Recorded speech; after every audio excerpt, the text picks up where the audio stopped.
검붉은 피가 흥건하게 고인 마루, 틈새로 비릿한 쇠냄새가 진동하여 폭우가 쏟아지는 밤 공기마저 역겨움으로 가득 채우고 있었다.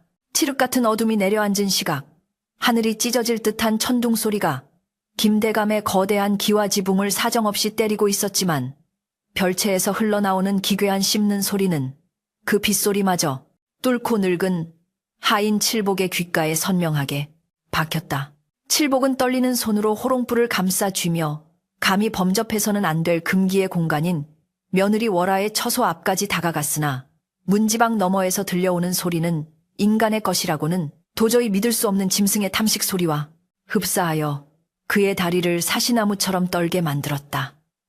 아씨, 밤이 깊었습니다. 대감마님께서 찾으십니다요.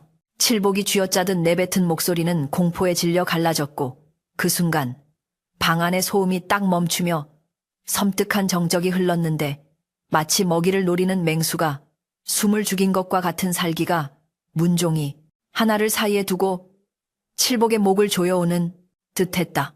호롱불의 희미한 불빛에 의지해 문틈으로 방 안을 엿보려던 칠복의 동공이 찢어질 듯 확장되었고 그는 입을 틀어막으며 뒷걸음질 치다 빗물 고인 마당으로 처박히고 말았다. 문틈 사이로 보인 것은 단정하게 빗어넘긴 쪽진 머리의 여인이 아니라 바닥에 엎드려 무언가를 개걸스럽게 탐하고 있는 붉은 그림자였으며 그 그림자가 고개를 돌려 문 쪽을 바라보았을 때 번뜩이는 안광은 결코 사람의 눈동자가 아니었다.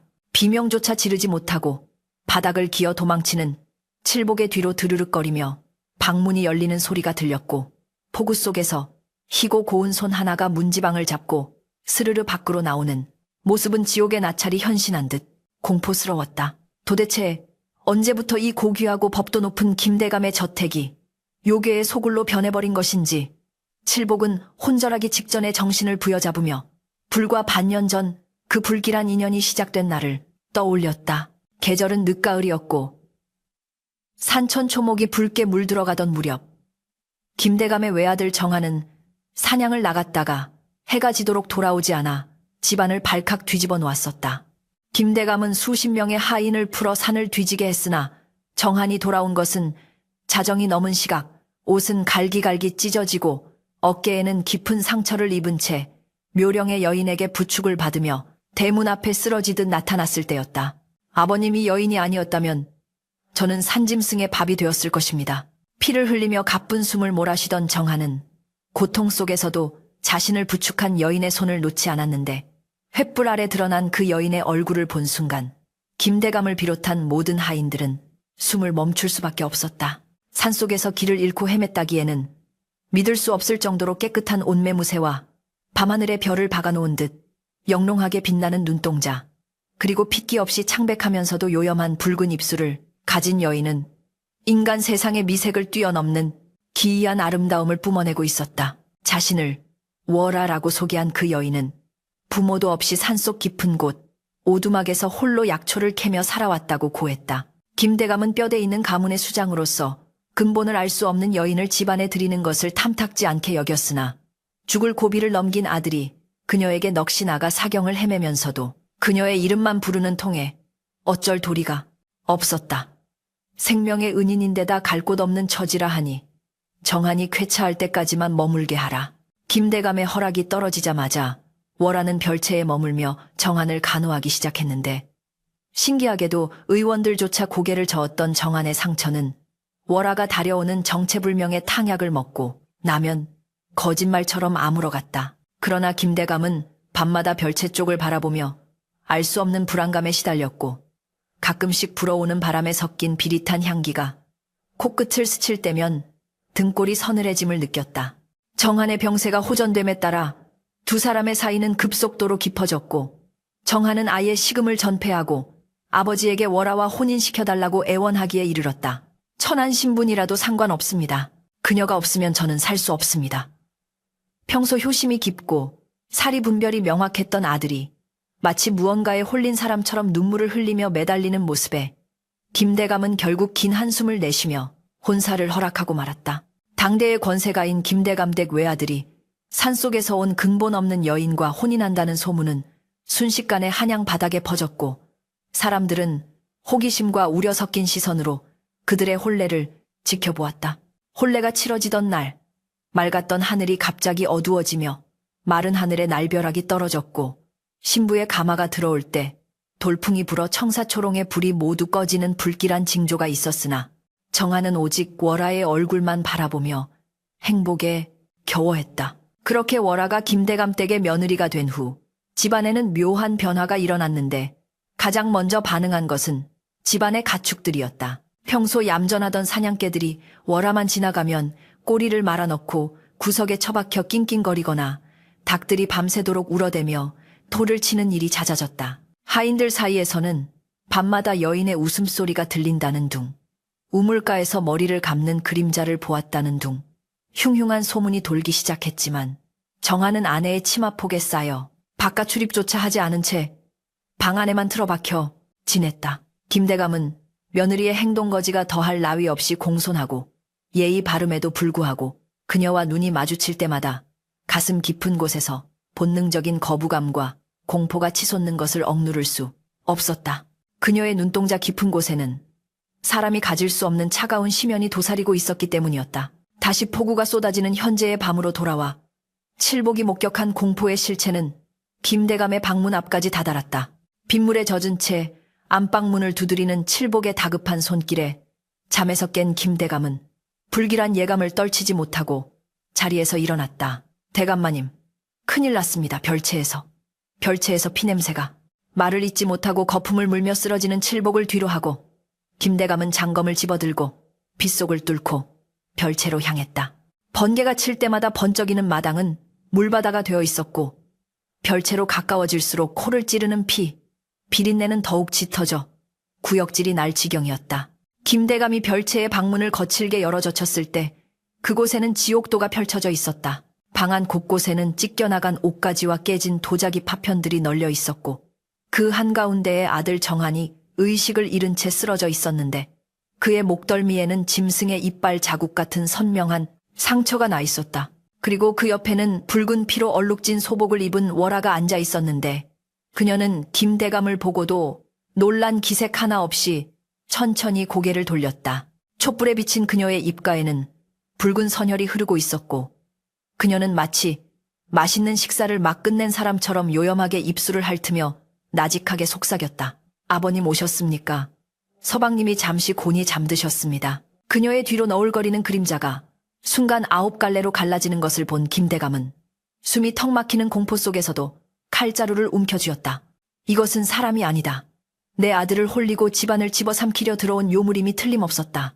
김대감은 떨리는 목소리로 호통을 쳤다. 네, 인연 정체가 무엇이냐? 내 아들에게 무슨 짓을 한 것이냐? 그러나 월아는 그 서슬퍼런 호통에도 아랑곳하지 않고 오히려 소름 끼치는 미소를 지으며 자리에서 일어났다. 그녀가 한 발짝 다가올 때마다 방 안의 공기는 얼어붙을 듯 차가워졌고 김대감은 자신이 평생 쌓아온 권력과 위엄이 이 요물 앞에서는 아무런 소용이 없음을 뼈저리게 느껴야 했다. 그날 밤 김대감은 아들을 살리기 위해 그 요물과 모종의 거래를 해야만 할지도 모른다는 절망적인 생각이 스쳐 지나갔다. 월아의 눈동자가 기이한 황금빛으로 번쩍였고 그녀는 김대감의 귓가에 들릴 듯 말 듯 한 목소리로 중얼거렸다. 걱정 마시지요. 아직은 죽이지 않았습니다. 제게 필요한 것은 아주 조금씩 천천히 취해야 맛이 좋으니까요. 그녀의 말은 단순한 위협이 아니라 김대감의 가문을 송두리째 파멸로 몰고 갈 서막을 알리는 사형 선고와도 같았다. 폭우 소리에 묻혀버린 비명과 함께 김대감 댁의 비극은 이제 막 시작되고 있었다. 지난밤에 그토록 요란했던 폭우와 천둥이 언제 그랬냐는 듯 아침 해가 솟아오른 김대감의 저택은 기이할 정도로 고요하고 평화로운 정막에 쌓여 있었다.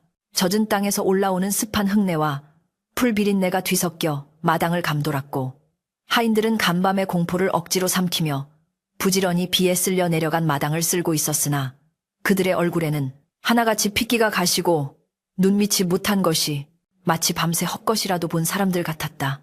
김대감은 잠을 한숨도 이루지 못한 채 충혈된 눈으로 별채 쪽을 응시하고 있었는데 어젯밤 자신이 목격한 그 참혹한 지옥도가 꿈이었기를 간절히 바랐으나 뱃돌 위에 놓인 아들의 신발에 묻은 거무튀튀한 핏자국이 그것이 결코 꿈이 아니었음을 잔인하게 증명하고 있었다.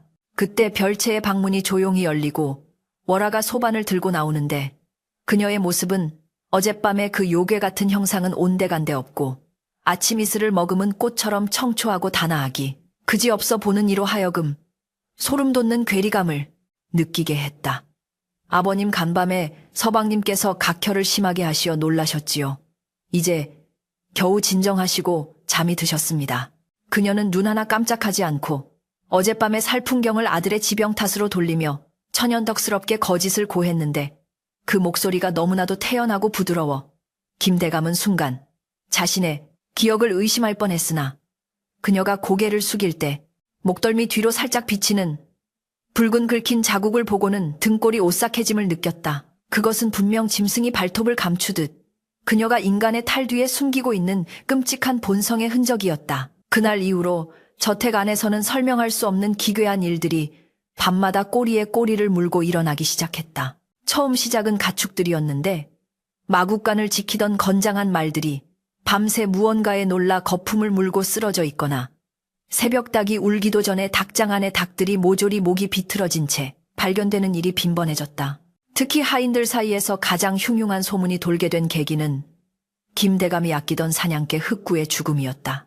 흑구는 멧돼지도 단숨에 제압할 만큼 용맹한 개였으나 어느 날 아침 별채 뒷마당 대나무 숲에서 가슴이 갈갈이 찢겨 내장이 쏟아진 처참한 몰골로 발견되었던 것이다. 사체를 수습하던 마당쇠는 공포에 질려 이것은 산짐승의 짓이 아닙니다요. 이빨 자국이 사람의 것과 흡사한데 크기가 엄청납니다. 라며 울먹였고 그 말을 들은 하인들은 밤만 되면 방문을 걸어 잠그고 쥐 죽은 듯 숨죽이고 있었다. 사람들은 수군거리기를 밤마다 별채 쪽에서 여인의 웃음소리와 짐승의 그르렁거리는 소리가 섞여 들린다고 했고 어떤 이는 달빛 아래 지붕 위를 날렵하게 뛰어넘는 9개의 긴 그림자를 보았다고 주장하기도 했다. 이 모든 흉조가 가리키는 곳은 단 한 곳, 바로 월아가 머무는 별채였으나 누구도 감히 입 밖으로 그 이름을 꺼내지는 못했다. 가축들이 죽어나가는 동안 정작 가장 심각하게 망가져가는 것은 김대감의 외아들 정한이었다. 혼례 전만 해도 활쏘기와 말타기를 즐기며 강건함을 자랑하던 정한은 월아와 혼인한 지 불과 2달 만에 피골이 상접한 환자로 변해버렸다. 그의 얼굴은 백지장처럼 창백해졌고 눈은 촉막에 들어가 생기를 잃었으며 입술은 바싹 말라 비틀어져 마치 산송장과 다름없는 몰골이 되었다. 정한은 하루의 대부분을 비몽사몽간에 누워 지냈는데 깨어있을 때조차 헛소리를 중얼거리거나 허공을 향해 손을 젓는 등 정신이 온전치 못한 모습을 보였다. 김대감이 억장이 무너지는 심정으로 아들의 손을 잡고 정한아 정신 차리거라. 대체 몸이 왜 이 지경이 되었느냐고 물으면 정한은 흐릿한 눈동자로 아버지를 바라보며 힘겹게 미소를 지을 뿐이었다. 아버님, 저는 괜찮습니다. 월아가 주는 약을 먹으면 몸이 둥둥 뜨는 것 같고 천국에 있는 기분입니다. 아들은 자신의 생명이 타들어가고 있는 줄도 모르고 자신을 죽음으로 몰고 가는 아내를 맹목적으로 의지하고 있었으니 이를 지켜보는 김대감의 속은 숯검정처럼 타들어갔다. 월아는 그런 정한을 지극정성으로 간호하는 연료의 가면을 쓰고 있었다. 그녀는 하인들의 손을 빌리지 않고 직접 약탕관을 걸어 약을 다렸는데 그 약 냄새가 어찌나 고약하고 비릿한지 근처를 지나가는 사람들조차 코를 막고 피해갈 정도였다. 그녀는 매일 밤 자시 드지가 되면 김이 모락모락 나는 시커먼 탕약을 들고 방으로 들어갔다. 서방님, 약 드실 시간입니다. 이 약을 드셔야 기운을 차리시지요. 월아의 목소리는 꿀처럼 달콤했으나 그 약사발에 담긴 것은 사람을 살리는 약초가 아니라 정한의 혼을 혼미하게 만들고 전기를 빨아먹기 쉽게 만드는 미혼약이나 다름없었다. 정한이 힘겨워하며 약을 삼키지 못할 때면 월아는 약을 자신의 입에 머금고 정한의 입술에 맞대어 흘려 넣어 주었는데 그 모습은 겉보기에는 부부의 애절한 사랑처럼 보였으나 실상은 거미가 거미줄에 걸린 먹이에게 소화액을 주입하는 것과 같은 섬뜩한 포식 행위였다. 월아가 약을 먹일 때마다 정한의 목을대가 힘없이 움직였고 그럴 때마다 그의 몸에 남아있던 한 줌의 생기마저 월아의 붉은 입술 사이로 빨려 들어가는 듯했다. 약을 먹고 잠든 정한의 밤은 고통스러운 악몽의 연속이었다. 꿈속에서 그는 끝을 알 수 없는 어두운 숲을 헤매고 있었는데 뒤에서는 정체를 알 수 없는 거대한 짐승이 침을 흘리며 자신을 쫓아오고 있었다. 그 짐승의 눈은 형형한 황금빛으로 빛나고 있었고 입에서는 정하나, 이리 오너라. 나와 하나가 되자라는 월하의 목소리가 들려왔다.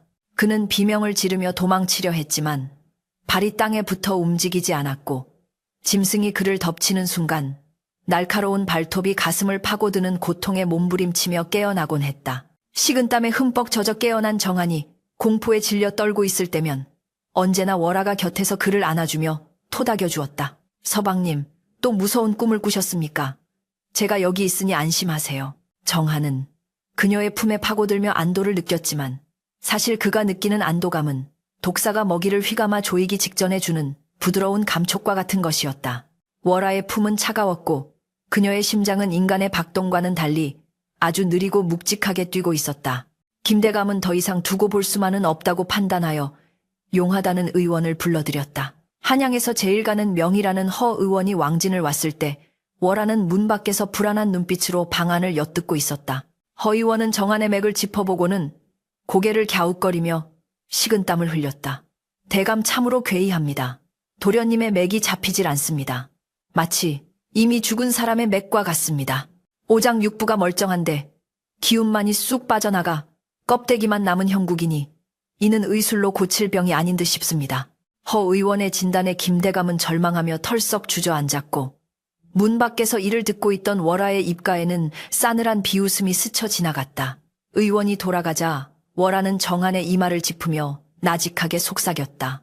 돌팔이, 의원이 헛소리를 하는군요. 서방님은 제가 꼭 낫게 해드릴 것입니다.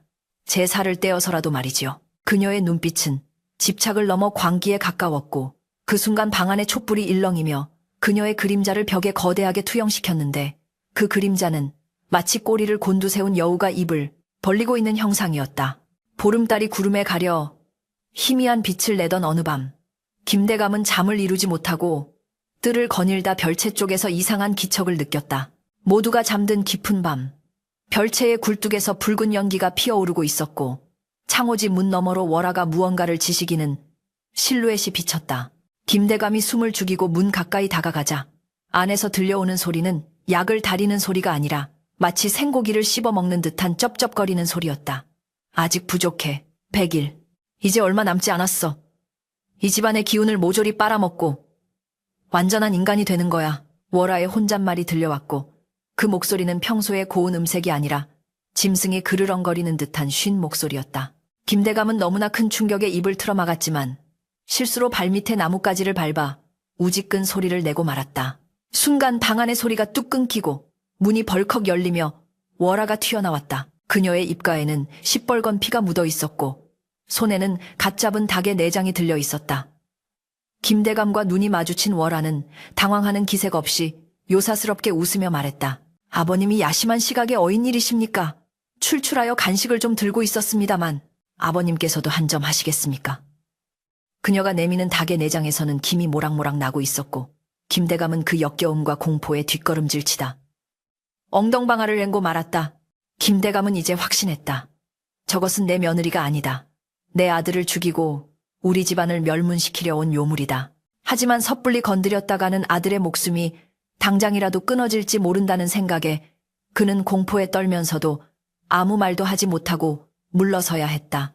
월하는 그런 김대감의 뒷모습을 바라보며 싸늘한 미소를 지었고 그녀의 뒤에서 9개의 꼬리가 형체 없이 아지랑이처럼 피어올라 밤공기 속으로 흩어졌다. 정한의 생명은 이제 풍전등화와 같았고 월하의 욕망은 점점 더 노골적으로 그리고 더 잔혹하게 김대감의 저택을 잠식해 들어가고 있었다. 다가올 파국을 예고하듯 저 멀리서 부엉이가 구슬프게 울어대며 밤의 정막을 찢어놓았다. 집안의 드리운 죽음의 그림자는 이제 눈에 보이지 않는 공기마저 무겁게 짓누르고 있어 한낮에도 대낮 같지 않은 어둑한 기운이 김대감의 저택을 휘감고 있었다. 정한의 병세는 날이 갈수록 깊어져 이제는 물 한 모금 넘기는 것조차 힘겨워하는 지경에 이르렀고 집안에 활기차던 기운은 온데간데 없이 사라져버렸다. 마당의 화초들은 이유 없이 말라 비틀어졌고 연못의 물고기들은 배를 뒤집고 떠올랐으며 담장 너머로는 까마귀 떼만이 불길하게 울어댈 뿐이었다. 그러던 어느 날 잿빛 구름이 잔뜩 낀 오후 낡은 도포 자락을 휘날리며 지팡이 하나에 의지해 길을 더듬는 맹인 점술가 한 명이 김대감의 소슬대문 앞에 멈춰섰다. 그는 눈이 멀었으나 세상의 이면을 꿰뚫어보는 해안을 가진 용한 판수 만신로 소문난 자였는데 지나가던 길에 우연히 김대감 댁 대문에서 흘러나오는 지독한 요기 여치를 감지하고 발걸음을 떼지 못한 것이었다. 그는 코를 킁킁거리며 허공에 대고 지팡이를 휘저었고 마치 보이지 않는 무언가를 쫓아내려는 듯 험상궂은 표정으로 중얼거렸다.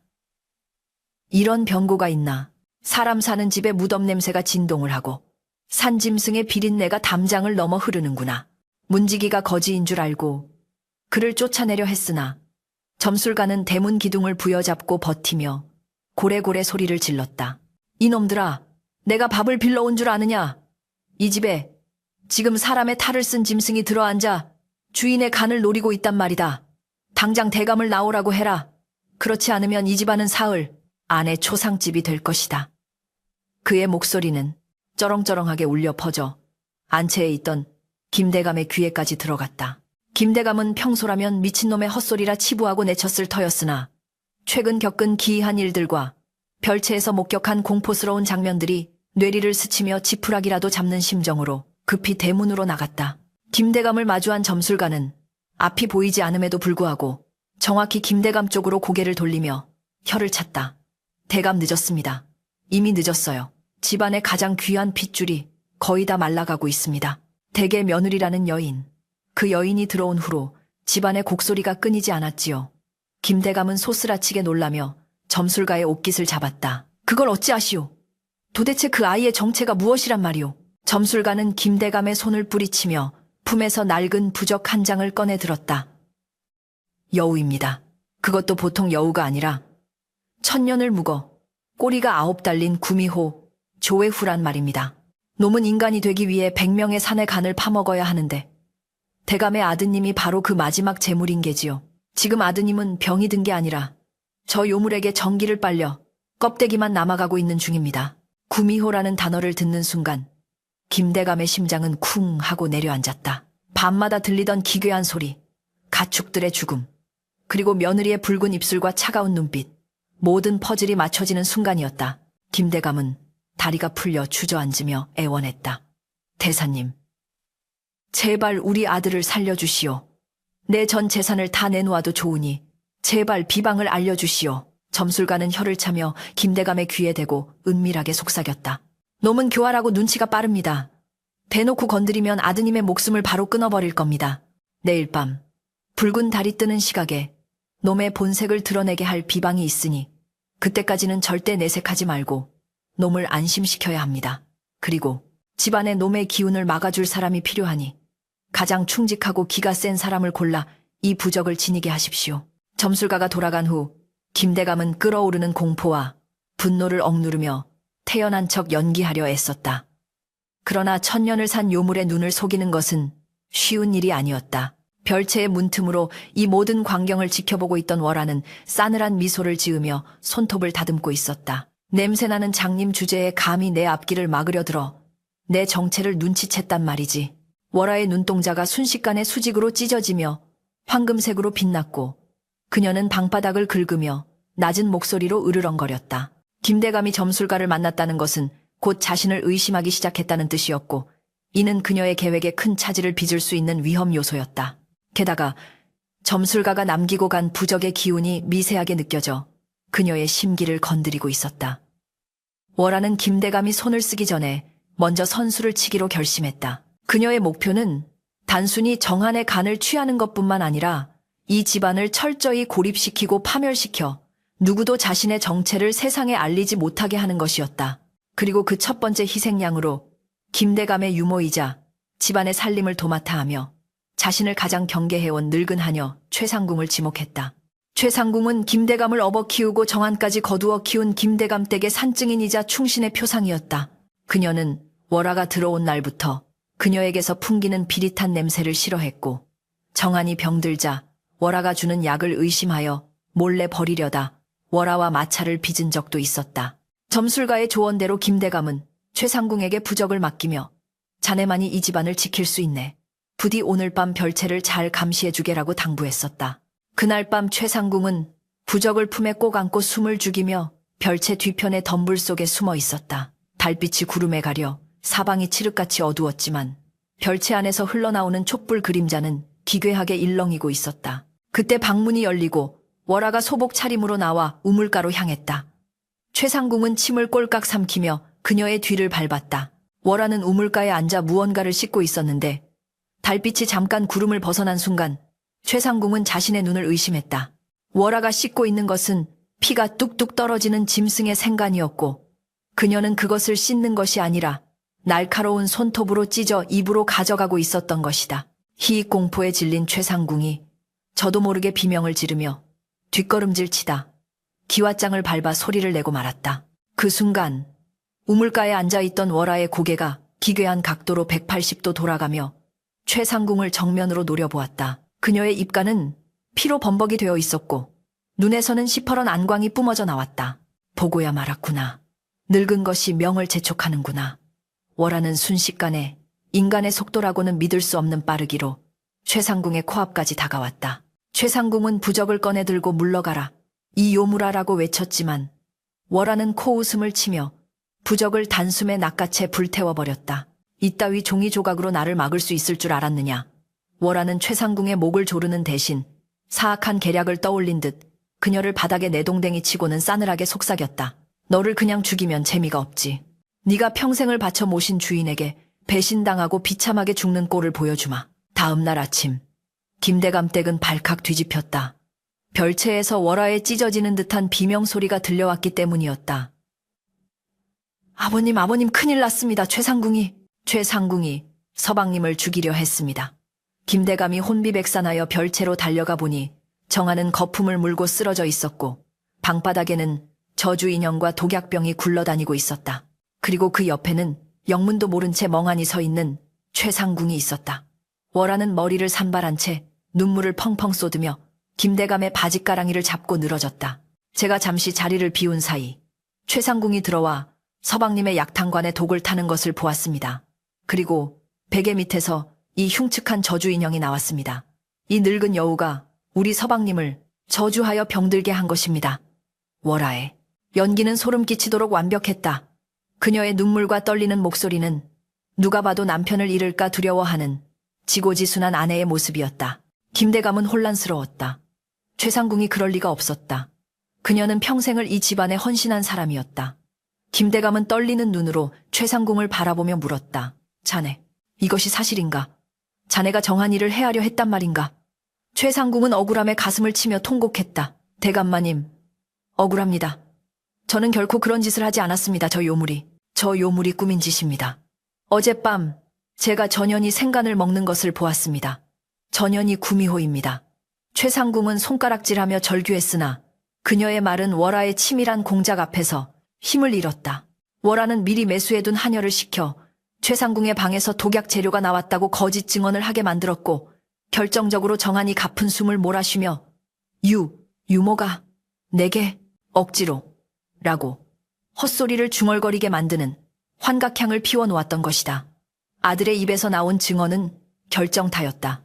김대감은 눈을 질끈 감았다. 점술가의 말이 떠올랐지만 당장 눈앞에 보이는 증거와 아들의 증언은 그를 혼돈의 구렁텅이로 몰아넣었다.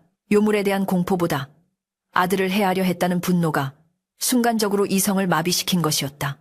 여봐라, 이 늙은 죄인을 당장 멍석말이하여 매질을 하라. 내 집안에서 이런 폐륜을 저지르다니. 김대감의 호통에 하인들이 머뭇거리며 최상궁을 끌고 나갔다. 마당으로 끌려나간 최상궁은 멍석에 말려 무자비한 몽둥이질을 당했다. 대감마님 속으시면 안 됩니다. 전현이 요물입니다. 아이고 대감마님. 뼈가 부러지고 살이 터지는 끔찍한 소리가 마당을 울렸으나 월화는 방문 뒤에 숨어 그 광경을 지켜보며 입꼬리를 말아 올렸다. 그녀의 눈빛은 피비린내를 맡은 짐승처럼 희열에 차 있었다. 자신의 정체를 아는 유일한 목격자이자 가장 큰 방해물을 제거하는 동시에 김대감의 판단력을 흐리게 하고 집안의 기강을 완전히 무너뜨리는 일석이조의 효과였다. 최상궁은 결국 피투성이가 되어 의식을 잃었고 김대감은 차마 그녀를 죽이지는 못하고 산속에 내다 버리라고 명했다. 짐승의 밥이 되라는 사실상의 사형 선고나 다름없었다. 피비린내가 진동하는 마당을 뒤로하고 월하는 다시 정한의 곁으로 돌아왔다. 그녀는 싸늘하게 식어가는 정한의 뺨을 어루만지며 속삭였다. 이제 방해꾼들은 모두 사라졌습니다. 서방님, 오늘 밤 드디어 우리가 하나가 되는 날입니다. 아버님도 곧 당신을 따라가게 해드릴 테니 외로워하지 마세요. 김대감은 방에 홀로 앉아 손을 떨고 있었다. 자신이 내린 결정이 과연 옳은 것이었는지 최상궁의 마지막 절규가 귓가에 맴돌아 괴로움에 몸부림쳤다. 그리고 창밖을 바라보았을 때 어제 점술가가 말했던 붉은 달이 서서히 떠오르고 있었다. 그것은 김대감 가문의 멸망을 알리는 불길한 징조이자 다가올 피해 연회를 예고하는 신호탄이었다. 월하의 계획대로 모든 것은 완벽하게 돌아가고 있었고 이제 남은 것은 마지막 사냥뿐이었다.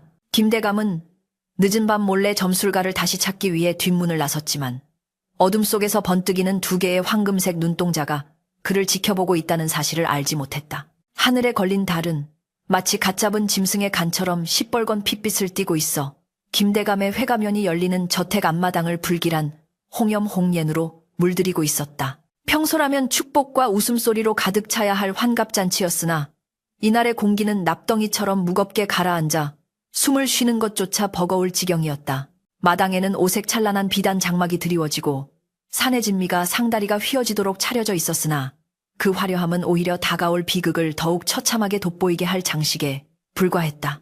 하객으로 초청된 고을의 유지들과 친척들은 술잔을 기울이면서도 어딘가 모르게 등골이 서늘해짐을 느꼈는데 그것은 저택 구석구석에서 배어나오는 비릿한 혈향 쇠쌍과 담장, 너머에서 끊임없이 울어대며 회갑 연장을 선회하는 까마귀 떼의 불길한 울음소리 때문이었다. 상석에 앉은 김대감의 얼굴은 흑빛이 되어 있었고 억지로 입꼬리를 올리고 있었으나 눈동자는 초점을 잃은 채 허공을 배회하고 있었다. 그의 뇌리에는 억울하게 내쳐진 최상궁의 마지막 절규와 간밤에 몰래 다시 찾아가 무릎을 꿇고 빌어대려온 맹인 점술가의 서슬퍼런 경고가 맴돌고 있었다. 오늘 밤입니다. 놈이 본색을 드러내고 마지막 식사를 하려는 순간이 바로 오늘 밤입니다. 제가 신호를 보내기 전까지는 절대 동요하지 마십시오.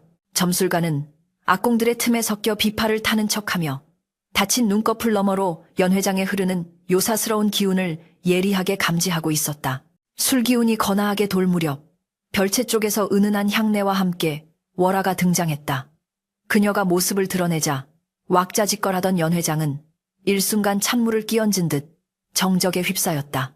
월하는 평소에 소박한 차림이 아닌 눈이 시리도록 붉은 치마와 금박이 수놓아진 저고리를 입고 있었는데 그 모습이 요염하다 못해 섬뜩할 정도로 아름다워 보는 이들의 혼을 쏙 빼놓았다.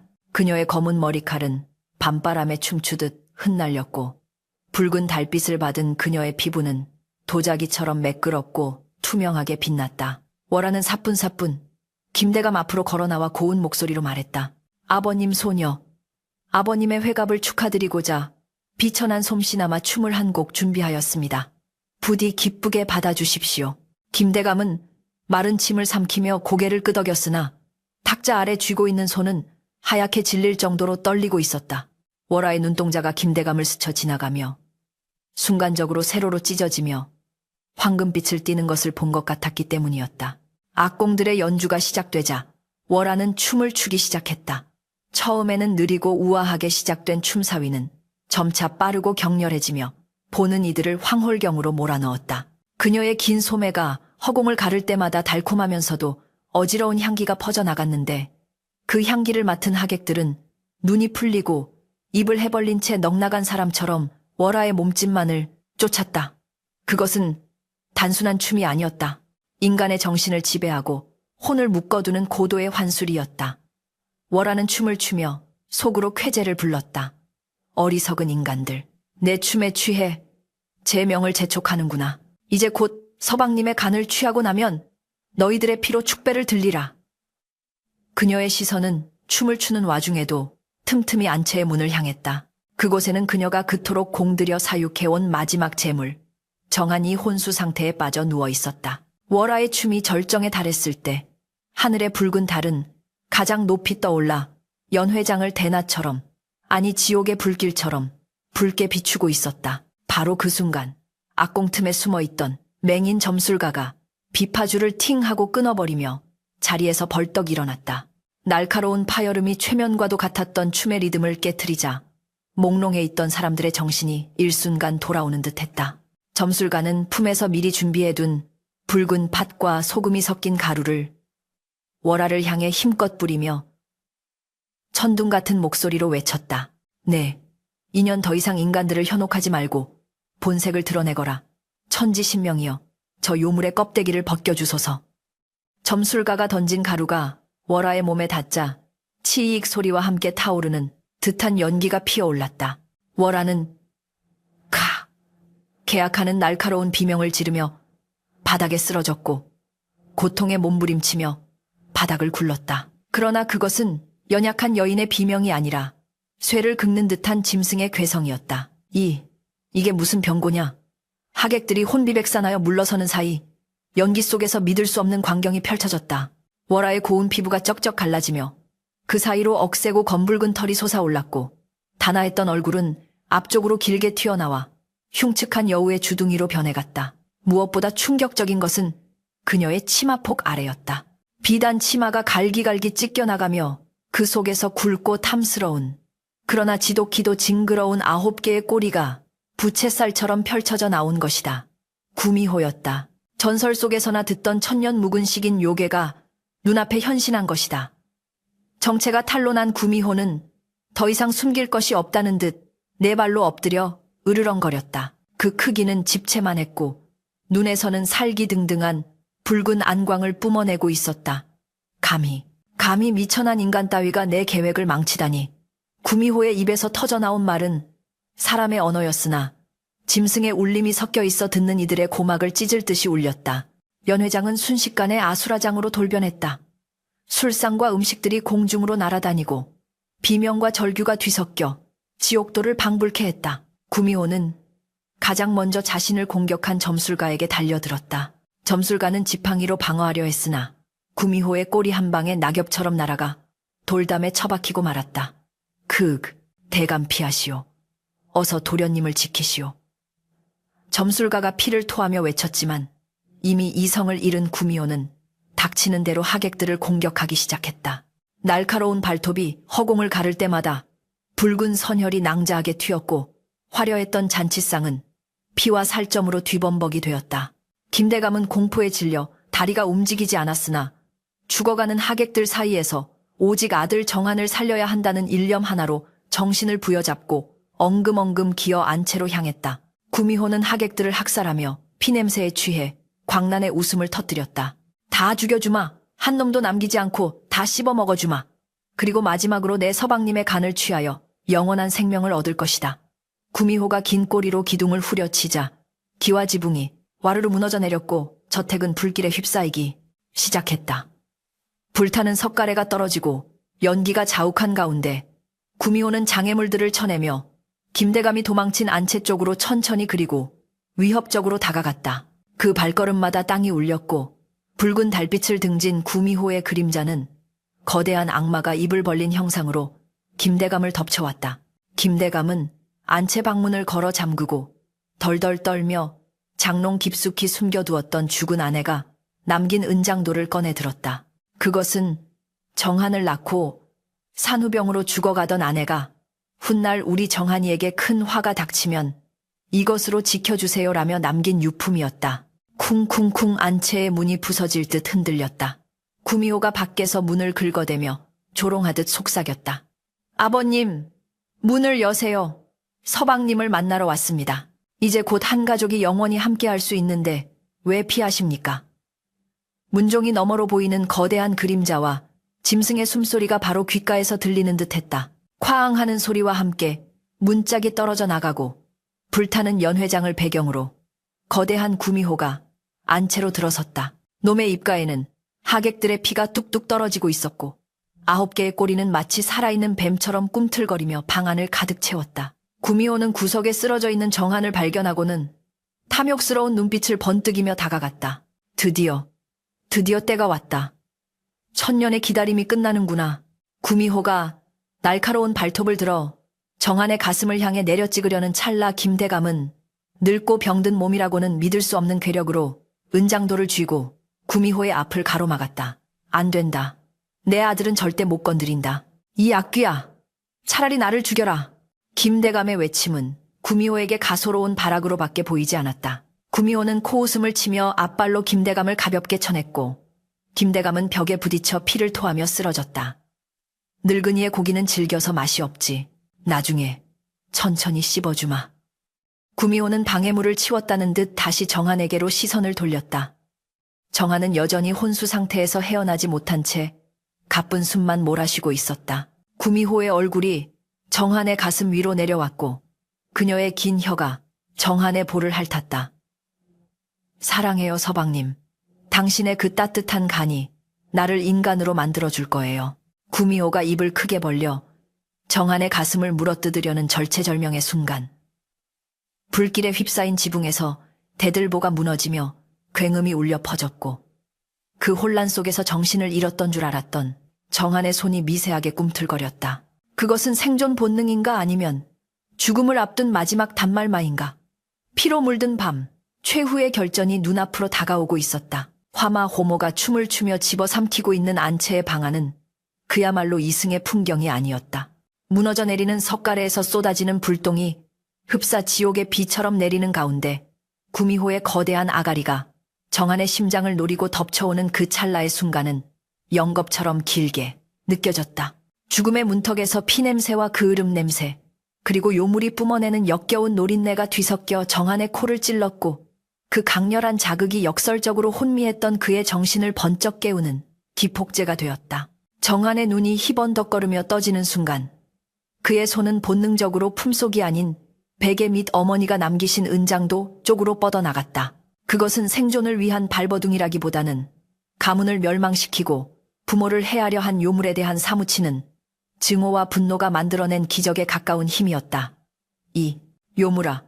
정한의 입에서 터져나온 쉰 목소리는 짐승의 포효와 같았고 그의 손에 들린 은장도는 불타는 화염을 반사하며 시리도록 푸른 빛을 내뿜었다. 푹 둔탁하면서도 섬뜩한 파여름이 불타는 방 안의 소음을 뚫고 울려 퍼졌다. 정한의 온 힘을 실은 은장도가 정확히 구미호의 목덜미, 그 희고 부드러운 털 아래 숨겨진 급소를 파고들었다. 인간이 되기 위해 수많은 사내의 간을 취하며 쌓아온 천년의 요력 열이 이 서린 급소였다. 구미호의 눈동자가 믿을 수 없다는 듯 크게 확장되었고 입에 머금고 있던 도끼와 살기가 일순간에 흩어지며 고통에 찬 비명을 질렀다. 퇴사 그 소리는 여인의 비명도 짐승의 울음도 아닌 마치 유리가 긁히는 듯한 소름 끼치는 괴성으로 변하여 고막을 찢을 듯 울렸다. 구미호는 고통에 몸부림치며 정한의 몸 위에서 튕겨나갔고 바닥을 구르며 자신의 목에 박힌 은장도를 빼내려 발버둥 쳤으나 은장도에 서린 어머니의 원념과 수는 슌인의 기운이 요물의 살을 태우며 더욱 깊숙이 파고들고 있었다. 상황은 순식간에 역전되었다. 구미호가 고통에 겨워 날뛰는 동안 그 거대한 9개의 꼬리가 방안을 닥치는 대로 휘저으며 기둥과 벽을 부수었다. 그 충격으로 천장이 무너져 내리며 불타는 대들보가 구미호의 허리 위로 쿵 하고 떨어졌다. 크르르, 안 돼. 이대로는 안 돼. 앞으로 하나, 단 한 명만 더 먹으면.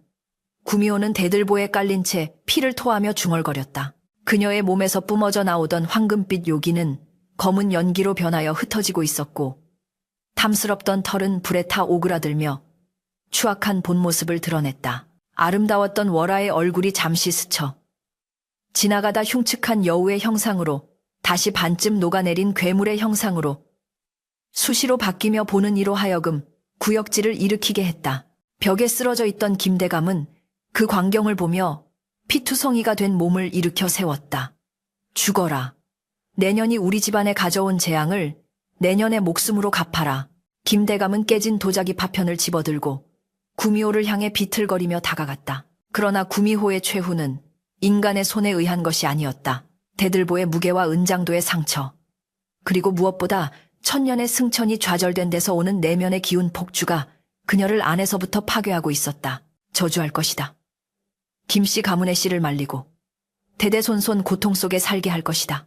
구미호는 마지막 단말마와 함께 핏발선 눈으로 김대감과 정한을 노려보았으나 그 눈빛도 잠시 그녀의 몸이 붉은 불꽃에 휩싸이며 순식간에 재로 변하기 시작했다. 육신이 타들어가는 끔찍한 악취와 함께 구미호는 한 줌의 검은 재가 되어 불타는 집의 열기 속으로 허무하게 사라져버렸다. 남은 것은 바닥에 덩그러니 떨어진 검게 그을린 은장도 하나뿐이었다.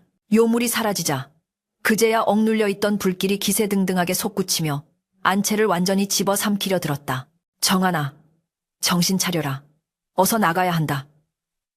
김대감은 불길 속으로 뛰어들어 아들을 부축했다.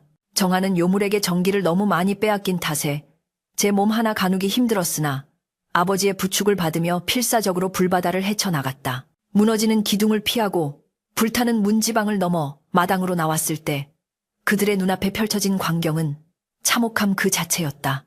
화려했던 회갑 연장은 시체와 깨진 술병, 그리고 불에 탄 자네들이 뒤엉킨 폐허로 변해 있었고 살아남은 몇몇 하인들은 넋이 나간 채 마당 구석에서 벌벌 떨고 있었다. 저택은 거대한 횃불처럼 타오르며 밤하늘을 붉게 물들였고 그 불빛은 마치 구미호의 원혼이 춤추는 듯 일렁거렸다. 김대감과 정한은 잿더미가 되어가는 집을 바라보며 망연자실하게 주저앉았다. 하늘에서는 무심하게도 다시 빗방울이 떨어지기 시작해 화마를 잠재우려는 듯 혹은 이 비극의 흔적을 씻어내려는 듯 검은 잿물을 만들어 흘려보냈다. 날이 밝았을 때 명문가로 칭송받던 김대감의 저택은 앙상한 뼈대만 남은 흉물로 변해 있었다. 마을 사람들은 웅성거리며 폐허 주변을 애워쌌지만 누구 하나 감히 안으로 들어서려 하지 않았다. 들었나 며느리가 구미호였다더군. 욕심이 과하더니 결국 화를 입었어. 사람들의 수군거림은 바람을 타고 흩어졌으나 김대감의 귀에는 천둥 소리보다 크게 들렸다. 관아에서 조사가 나왔으나 괴수괄소의 소행이라는 말은 믿기 힘든 헛소리로 치부되었고 결국 화재로 인한 사고로 처리되었다. 그러나 진실을 아는 생존자들은 평생 입을 다문 채 공포 속에 살아야 했다. 김대감은 가문의 재산 대부분을 잃고 살아남은 가솔들을 데리고 깊은 산골로 낙향하였다. 그는 밤마다 헛것을 보며 괴로워했고 바람소리만 들려도 방문을 걸어 잠그고 덜덜 떨며 여생을 보냈다. 그의 눈앞에는 언제나 붉은 치마를 입고 춤을 추던 월아의 모습이 아른거렸다. 요물에게 정기를 빨린 정한의 운명은 더욱 기구하였다. 목숨은 건졌으나 그는 더 이상 예전에 총명하고 강건했던 정한이 아니었다. 구미호의 도끼가 뼛속까지 스며든 탓인지 그는 시름시름 앓으며 하루가 다르게 쇠약해져 갔다. 갓 스물을 넘긴 나이에 백발이 성성해졌고 허리는 굽어 노인과 같은 형색이 되었다. 그는 평생을 방 안에 갇혀 지내며 가끔씩 정신이 돌아올 때면 허공을 향해 워라, 워라 하고 슬프게 이름을 부르곤 했다. 그것이 요물에 대한 증오인지 아니면 홀려버린 마음에 남은 찌꺼기 같은 연정 렌칭인지는 아무도 알 수 없었다. 정한은 결국 몇 해를 넘기지 못하고 자식 하나 남기지 못한 채 요절하고 말았다. 김대감 역시 아들을 앞세운 슬픔과 가문의 몰락을 견디지 못하고 화병으로 세상을 떠나니 한때 권세를 누리던 명문가는 그렇게 쓸쓸하게 역사의 뒤안길로 사라져버렸다. 세월이 흘러 수십 년이 지난 후 사람들의 기억 속에서 김대감 댁의 비극이 희미해질 무렵 폐허가 된 집터에는 무성한 잡초만이 우거져 있었다. 뒤와 조각들이 뒹구는 마당 한가운데 예전에 별채가 있었던 그 자리에는 기이하게도 붉은 꽃 한 송이가 피어올랐다. 잎은 없고 꽃만 붉게 피어난 상사화, 성스화 혹은 죽은 이의 넋을 위로한다는 피안화, 비안화라 불리는 꽃이었다. 마을 노인들은 그 꽃을 보며 혀를 차곤 했다. 저 자리가 요물이 살던 자리라지. 사람의 간을 파먹고 피를 마시던 구미호의 원한이 꽃으로 피어난 게야. 그 꽃은 유독 붉고 아름다워서 지나가는 나그네들의 눈길을 사로잡았으나 그 누구도 감히 꺾으려 하지 않았다. 꽃에서 풍기는 향기가 어쩐지 비릿하고 슬펐기 때문이었다. 이야기는 여기서 끝을 맺는다. 김대감의 비극은 단순히 요물의 농간 때문만은 아니었다. 겉모습의 아름다움에 현혹되어 근본을 따지지 않은 정한의 어리석음, 아들의 욕망을 이기지 못하고 불길한 징조를 애써 무시했던 김대감의 안일함, 그리고 집안의 충신을 내치고 요물의 말을 믿은 그 순간의 선택들이 모여 거대한 재앙을 불러들인 것이다.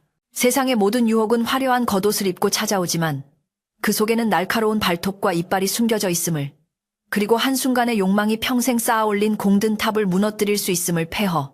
위에 핀 붉은 꽃은 말없이 경고하고 있는 듯하다.